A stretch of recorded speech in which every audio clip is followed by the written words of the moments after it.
জয়গুরু বন্ধুরা, যারা কিছুতেই মনের ভয় দূর করতে পারতেছেন না, যারা সব সময় ভয়ের মধ্যে থাকেন, অর্থাৎ এই বুঝি একটা কিছু হয়ে গেল, এখনই বুঝি একটা কিছু হয়ে যাবে, বা বিভিন্ন জায়গায় যাইতে ভয় পান, গাড়িতে উঠতে ভয় পান, ঘর থেকে বের হইতে ভয় পান, আজকে তাদের জন্য এই ভিডিওটি একটি স্পেশাল ভিডিও হতে যাচ্ছে।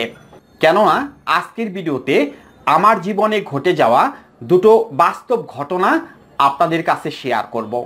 ঘটনাটা যদি আপনারা মনোযোগ সহকারে শুনেন, তাহলে আপনাদের এই ভয় নামক মানসিক যন্ত্রণাটা সারা জীবনের জন্য দূর হয়ে যাবে।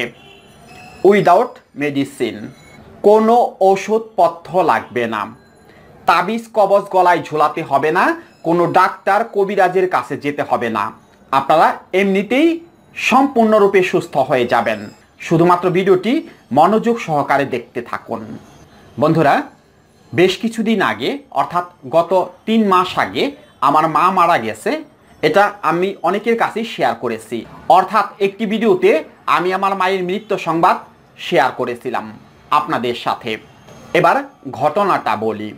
অর্থাৎ মায়ের মৃত্যুর পর মায়ের যাবতীয় কাজ শেষ করে আমরা ঢাকায় চলে আসি।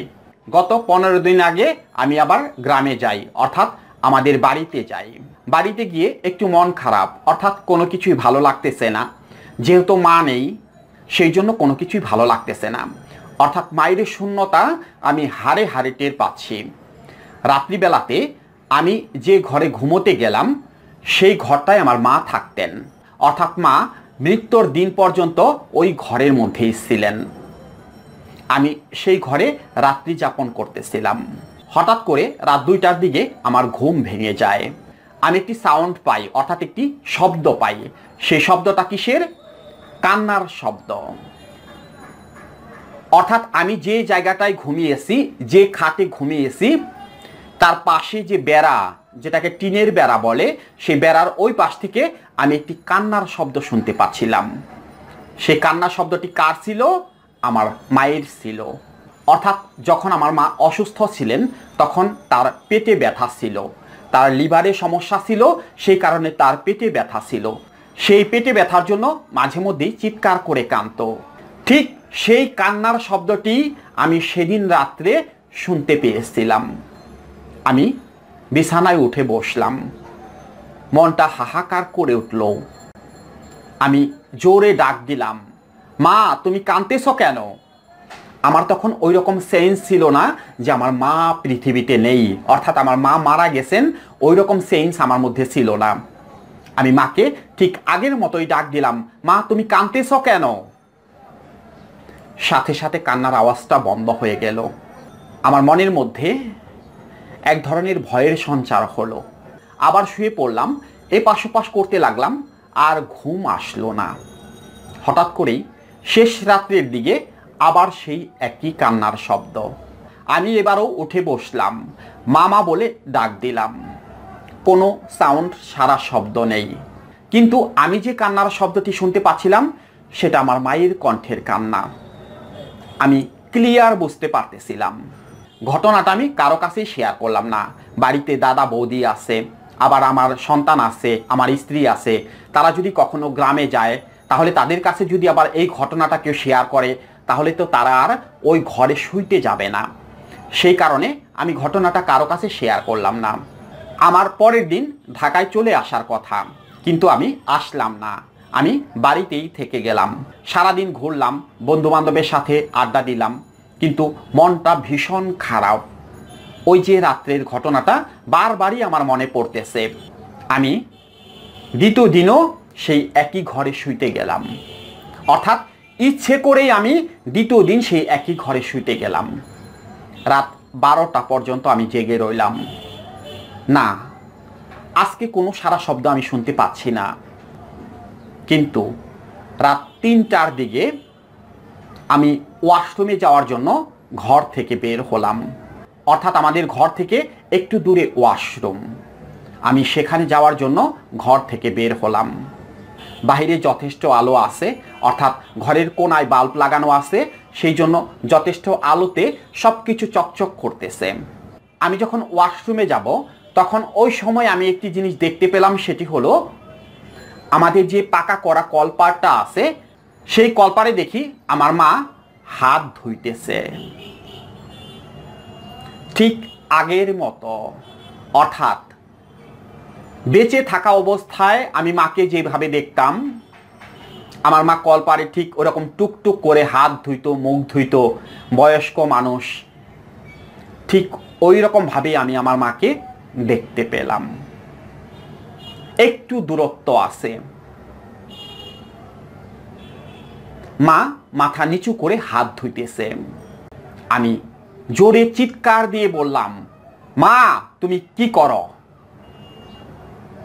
সাথে সাথে ওই জিনিসটি আর নেই।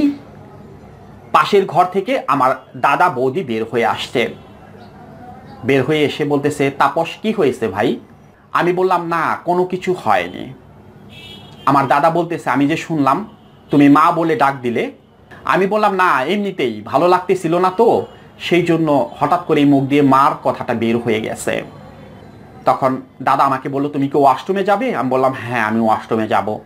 তখন দাদা বলল, ঠিক আছে আমি এখানে দাঁড়াই, তুমি ওয়াশরুম থেকে আসো।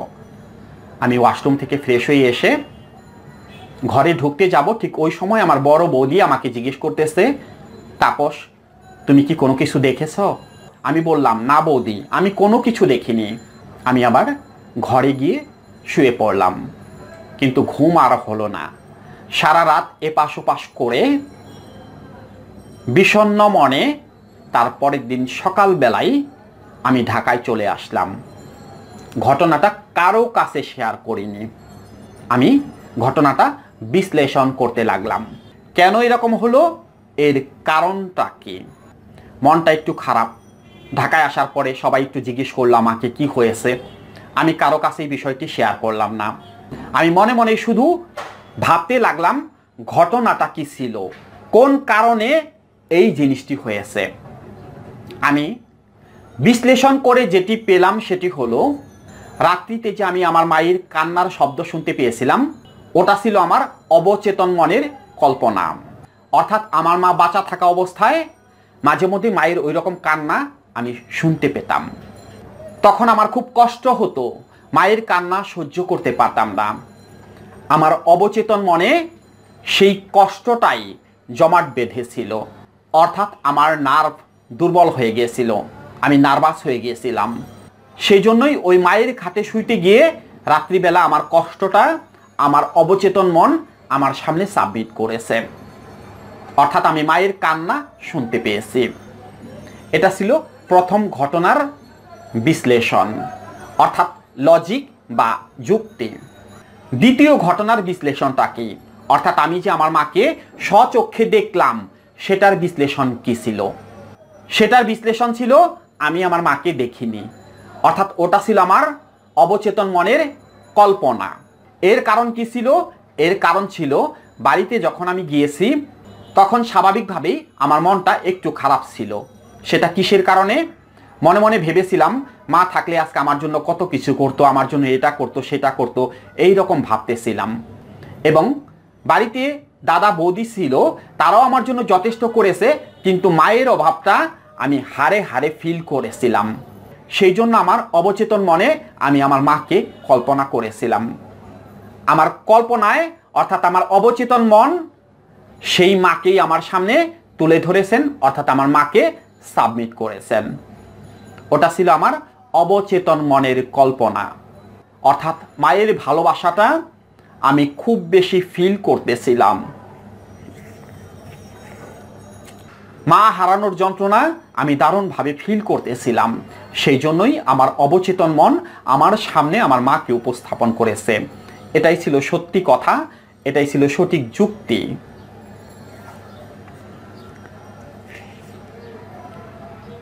বন্ধুরা, আমি আন্তরিকভাবে দুঃখিত, আমার কণ্ঠটা একটু ধরে এসেছে, হঠাৎ করেই মায়ের কথা মনে পড়ছে, সেই জন্য একটু কষ্ট হচ্ছে, ক্ষমা করে দেবেন। এবার আসি মূল কথায়।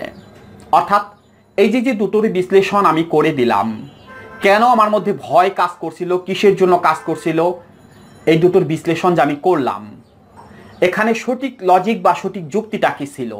সঠিক লজিক বা সঠিক যুক্তিটা ছিল, আমার মানসিকতা দুর্বল ছিল, অর্থাৎ আমার মধ্যে একটি আবেগ কাজ করতেছিল। সেজন্যই এরকম সমস্যাটা আমি ফেস করেছিলাম। তাহলে মনের ভয়টা কেন আসে, কারণটা কি, কিসের জন্য আমাদের মধ্যে ভয় ঢুকে যায়? এর কারণটা হলো, আমরা যদি কোনো বিষয় নিয়ে খুব বেশি দুশ্চিন্তা করি, খুব বেশি হতাশায় ভুগি, মনের মধ্যে রাগ ক্ষোভ অভিমান জমিয়ে রাখি, তাহলে আমাদের মধ্যে এই ভয়গুলো ঢুকে যায়। তাহলে সমাধান কি, অর্থাৎ কি করে এই মনের ভয় দূর করা যাবে? এই মনের ভয় দূর করার জন্য চাই সঠিক কাউন্সিলিং। অর্থাৎ আমি যেভাবে রিকভার করলাম, আমি যেভাবে এই ভয় থেকে বের হয়ে আসলাম, লজিক দিয়ে যুক্তি দিয়ে আমি নিজেকে প্রশ্ন করে যেভাবে এখান থেকে বের হয়ে আসলাম, আপনাদেরও ঠিক ওই রকমভাবে বের হয়ে আসতে হবে। আর এই লজিক বা যুক্তি দিয়ে আপনাদের কে সমাধান করে দেবে? একজন কাউন্সিলর বা একজন সাইকোলজিস্ট আপনাদের এই সঠিক যুক্তি বা লজিক দিয়ে আপনাদের মনের ভয় সম্পূর্ণরূপে দূর করে দেবে। এর জন্য কোনো ওষুধ খাওয়ার প্রয়োজন নেই, এর জন্য গলায় বড় বড় তাবিজ ঝোলানোর কোনো প্রয়োজন নেই।